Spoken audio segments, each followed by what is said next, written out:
pangarap, nandito na naman po tayo sa ating inabang teleseryang Abot Kamay na Pangarap. Dahil gustong tumulong itong si Dr. Carlos, ayun, pumunta na siya doon sa lugar kung saan nandun sila Lynette. At syempre naghanap ito ng masasakyan papunta doon sa yate kung saan nandun yung mga hostage ni Moira. Ngayon sa kalaman nila Lynette, nakaligtas itong si Justin at Annalyn, pero sinabi ni Moira sa kanila na patay na daw yung dalawa. Kang kuyat iyak ng iyak itong si Giselle at si Lynette. At ayun na nga, ito namang si Justin, hinahanap niya si Annalyn at panay sigaw niya dito habang palutang-lutang. At nang makita niya ito, tamang may dumaang bangka. Ayun, humingi sila ng tulong at sinakluluhan din sila. Pero sa kasamang palad, nawalan dito ng krudo kung kaya't kailangan nilang magsagwan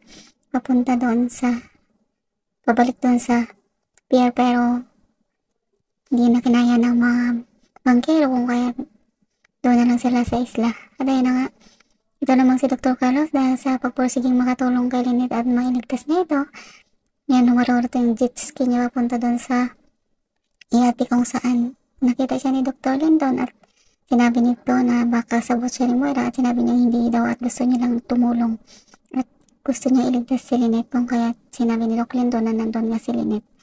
At delikado daw, bilisan nila at baka sumabog na daw yung yate. Ito namang si Moira, dahil sa ginawa ni Katie na pagpapanggap na kunwari cancer nito kay Moira, gusto itong ni Moira tulungan at i-save, hindi idamay doon sa mga gagawin nila kay Doc Glendon at kay Doc Ray. At ayun na nga, nang lumapit si Moira kay Doc Katie, bigla niya itong sinakal at ayun, gawa ng parang Doc Ray at Doc Lindon para makataka sila. At ayun na nga, hinahanap nila sila Giselle at Lynette. Samantala, ito namang si Moira,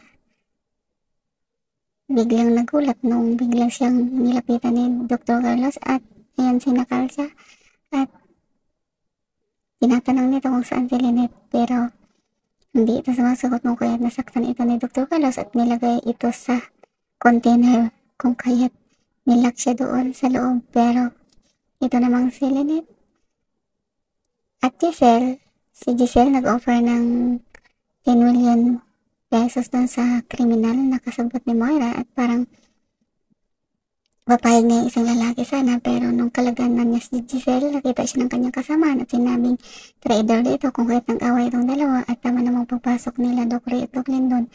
At ayan,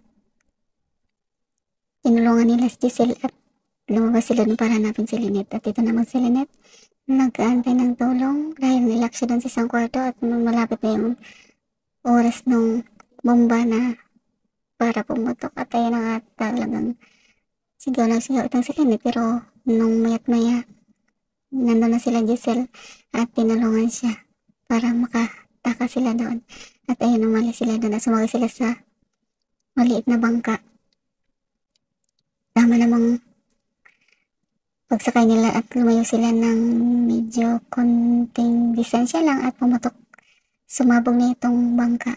At ayun na nga, nakita ng mga ibang mga Coast Guard na malapit sa pier kung kaya't ito namang sila Annalyn. Parang sobrang umiyak ng bongga dahil nabalitaan nilang sumabog na daw yung yate kung kaya't iyak na iyak ito at sinisisi nito si Justin dahil kasalanan niya ang lahat. At ayun na nga, sinasabi ni Justin na ano yun daw ang gagawin niya para makabawi dahil nakakonsensya din naman daw siya. Samantala ito namang sila Lynette, nandun na sa pangpangong sa pier o doon na sila kasama ng mga kasama nilang nakaligtas at sila Aling Susan pumunta na din doon dahil sa pag-alala. Nang biglang lumapit ito si Dr. Carlos sa kanya at tinakpan yung kanyang bibig para huwag sumigaw at sinabi nito na nakuno, patay na daw si Moira dahil nailagay niya daw ito sa container, pero lingid sa kanyang kalaman buhay pa pala si Moira. At yun, lumapit si Harry sa kanya at gusto ni Harry na mapakulong yung kanyang tatay dahil gusto mo nitong tulungan sila pero may nagawa pa din itong kasalanan. Nang maya't maya nakita ni Lynette si Moira na patakbo at ayun na nga, sinundan niya ito. Ayun, abangan niyo ang susunod na kabalata guys. Please don't forget to like, subscribe, and press the bell button for you to notify on my next video. Thank you so much and bye! Nakaisang ikot, dalawang ikot. Maraming ikot pala to. Akala ko naman isa lang. Para tipid.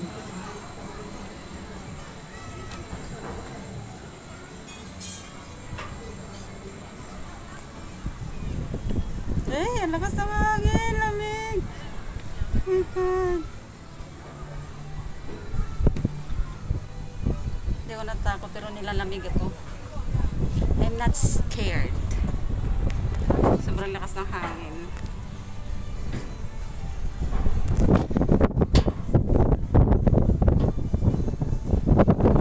Ito tayo sa tuktok ng Here's Always.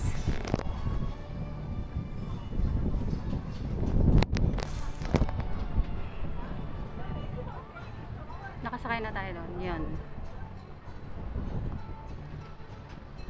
Ang laki nitong Ferris wheel nila. Parang makikita mo doon sa Central Hong Kong. Ito, ganito kalaki. Maraming seats. Daming sumasakay. Isang rides na.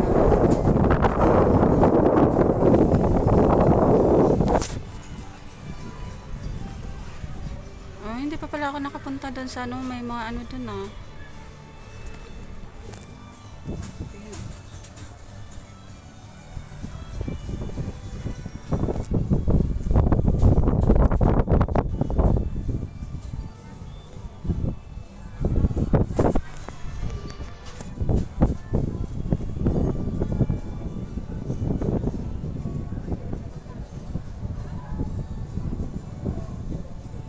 Ganda ng view mula dito sa taas, pababa.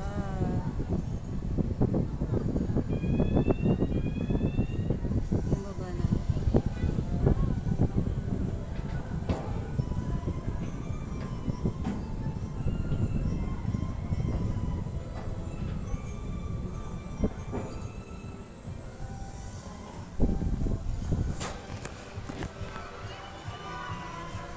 Ang ganda ng clouds.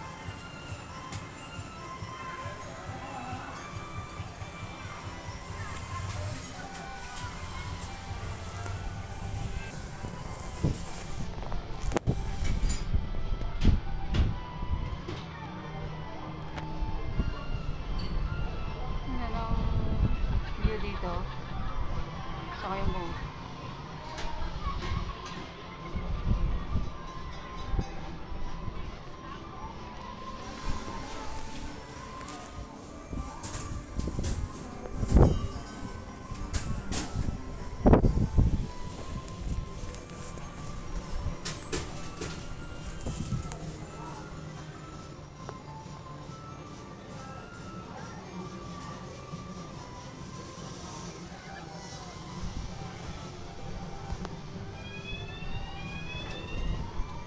Going down, down, down, down, down.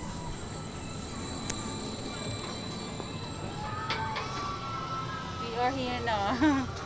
Baba na siguro tayo. O, parang hindi pa tayo pinapababa.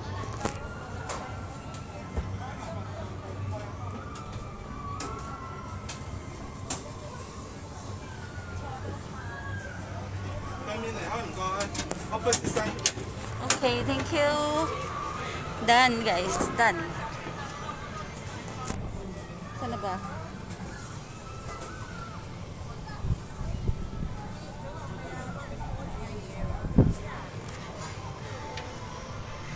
Yay! Joke.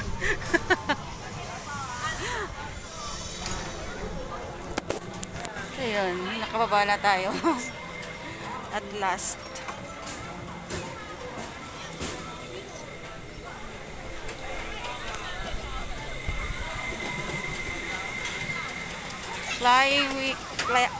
Flying swing. Flying swing. No. No way.